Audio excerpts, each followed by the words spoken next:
Hey, Richard Myers here. Hey, thank you for joining me for a few brief moments. I want to talk a little bit about the season that is in front of us.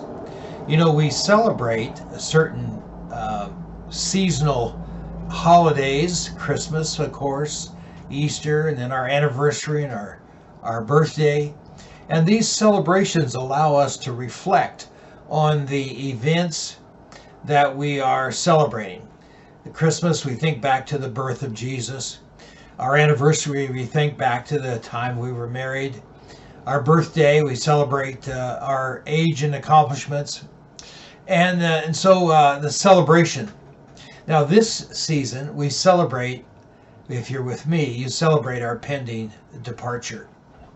Now, I was first introduced to this idea back 10 or 15 years ago, probably now. And I was studying the life of Christ, one of my favorite areas. And at the end of someone's life, or at the conclusion of a certain event, the departure, the knowing that we're no longer going to be able to be together is poignant. It's special. It's something that we can't replicate. It's just so important. And so when we say goodbye to a person that we're not going to see, and we know we're not going to see them again, it's always very personal and very emotional. The experiences are very, very precious. And so when we look at, and there's two that I'm going to cover in this brief message. The first one was, of course, Jesus. Now he had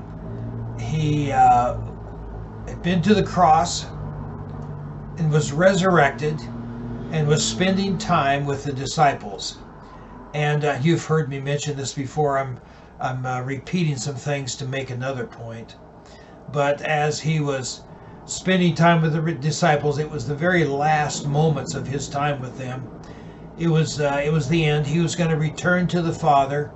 And we see in John 14 in the upper room where he says, I go to the Father, and I go to prepare a place for you, that where I am, you may be also. It's a very, very precious time in this departure as he's going away and going to leave, and then we are going to continue his program based on his instructions. And so in this moment, he says to them, wait, and or relax, as one person has translated it. And I said, well, whoa, what's this all about?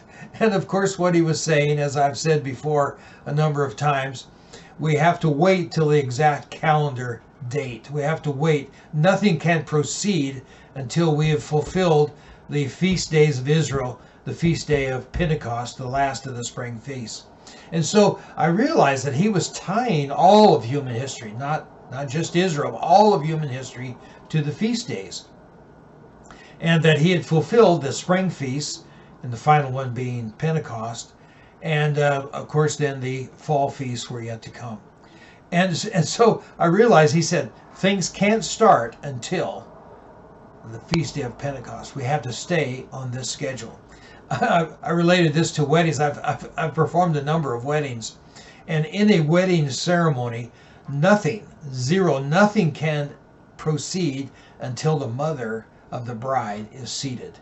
And that, in other words, you can stand there and wait. You can shuffle your feet. You can stall. You can do whatever, but you cannot start the wedding ceremony until the mother is seated. And so, like that, Jesus said, nothing can start until the feast day of Pentecost. And so I realized that he tied the flow of human history to the feast days of Israel. And so then it was logical and fit perfectly that our departure would take place on Yom Teruah. Yom Teruah is the first of the fall festivals. Yom means day. Teruah is the sound, not the trumpet itself, but the sound of the trumpet, the blast, the thing you hear coming from the shofar. And so Yom Teruah, sometimes known as Rosh Hashanah, and this day is predicated on the first day that you see the first very sliver of the new moon from Jerusalem. That's how it's determined. So there is some uncertainty involved in the actual date. We have celestial seasons and orbital mechanics, and so we can kind of pin it down pretty well. But it's the first sliver viewed from Israel, and that's how that day is determined. And so this day, the feast day of Yom Teruah, this year, starts on the 25th Sunday and then goes in the 26th Monday of September. So this is Wednesday. We're looking at this day shortly. Now, back in 2010, 12, 15 years ago, I can't remember the date, when I realized this, and I also retranslated correctly 2 Thessalonians chapter 3, where it clearly says the day of the Lord can't come unless our departure takes place. And so that verse, properly translated, forecloses on the idea that there could be a mid-trib or a post-trib or no millennial. All of that, it gives us a solid, clear statement that the rapture will take place just before on Yom Teruah, and it has to take place before these other events can unfold. And so the time is set. We're pre-tribulational. If you're going to be true to the biblical text, we're pre-tribulational. Now, I might say that we know that there's an unspecified period of time between the rapture and the beginning of the tribulation period. And so the tribulation period, as Jesus was asked by the disciples in Matthew 24, are you going to restore the kingdom now? He said, this is not for you to know. It's in the Father's hands. You won't know the date or the hour. That unspecified period of time between our departure and the beginning of the tribulation, of course, no one can tell what that is. I don't know if it's a few weeks, a few months. We don't know. It's an unspecified period, and no one knows. Only God knows. But the time of our departure, it must trigger. It must be first, no matter when it actually takes place later on, the tribulation. The first thing to happen is our departure. And so I, as an older guy, we have filters a lot of times. Some things we just don't talk about. And one of the things that was kind of a standard filter was you never talk about a specific date for the rapture. And I violated that. I played the old person's card. As we get older, we can throw these filters aside. And so I began to talk about it about 10 years ago. And I believe that I've even supported biblically how we can know. Now, Satan again has attacked this area because he had false prophets declaring that God was going to come on a certain Tuesday or a certain day. And this goes back to the 600s, in the 7th century. And so we've had throughout the 1,000 years, we've had people, false prophets. And so the minute you mention the coming of the Lord with a specific time period or date, you are labeled a false prophet. And so Satan has set us up so that we couldn't talk about these things. But I've established in previous videos that that's bogus. Now, we don't know whether it's this year or next year. That is true. We don't know. We can't know that. But we're fairly confident. It's very reasonable to conclude that our departure will take place in and around and associated with Yom Teruah this year on Sunday and Monday of the 25th and 26th of September. Now, I wanted to read for you. This is the point of this video.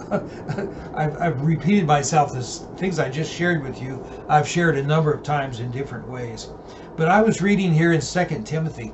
Now, again, back to this precious communication that takes place when somebody is near the end of their life. Paul was in Rome in prison, and he knew that his time was coming to an end shortly. Paul was martyred sometime in the late 60s, 67, 68, 69, and we know that he wrote Timothy these letters, and Timothy loved this brother. He loved this son in the faith. And so this is a very kind of poignant, very personal letter that he writes to Timothy. And he was martyred, probably before 70 AD. We don't know for sure. We don't have the exact date, but I don't think he saw the destruction of the temple.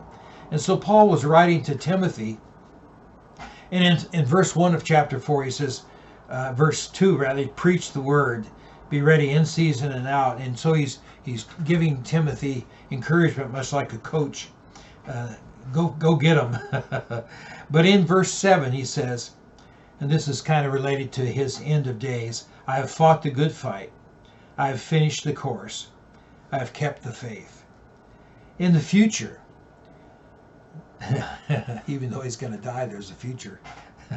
In the future there is laid up for me the crown of righteousness, which the Lord, the righteous judge, will award to me on that day. And then he says this, and this is the point of this video, and not only to me, but also to all who have loved his appearing. Those of us who think about, study, talk about, and celebrate the Yom Teruah as the day of our departure are those, we are the ones who, as it says here, love his appearing. We think about, we love his appearing, and therefore there is laid up for us, for you and for me, a crown of righteousness in heaven when we join the Lord there. Can you imagine? But not only, but also to all who have loved his appearing. And so that's my exhortation today, and reassuring thought, that as we celebrate the Lord coming, our departure, and being swept up to meet him in the air, as we celebrate this coming weekend. Now, I've tried to figure out how to get us together. I'm not a fan of Zoom and some of these technical connections. What I've decided to do, that I'm going to challenge you, and my wife and I are going to sit down together and celebrate. We're going to celebrate the Lord's table, take the communion together, pray together, listen to some inspiring music, and think and contemplate and pray for the appearing of our Lord and Savior, and looking forward. So we're going to celebrate, and I would challenge you, 6 p.m. on Sunday night, we'll all, in our various locations scattered throughout the country, throughout the world, we'll all gather together, and we'll pray and celebrate Yom Teruah and celebrate our pending departure. And I would say in part of this celebration, we should reconnect to 2 Thessalonians chapter 2 and verse 3, and the correct translation that I've given to you in previous videos. Just remind yourself why the verse says that our rapture, our departure, will take place before anything unfolds. It's like the mother of the bride. The wedding doesn't take place until the mother is seated. And so no tribulation, no millennial kingdom, prophecy cannot unfold until we have been caught up to meet the Lord in the air. So I'm encouraging you to think about that crown of righteousness that has been promised to us who love his appearing. And may God bless you. And I look forward to communing with you on 6 p.m. on Sunday, the 25th of September.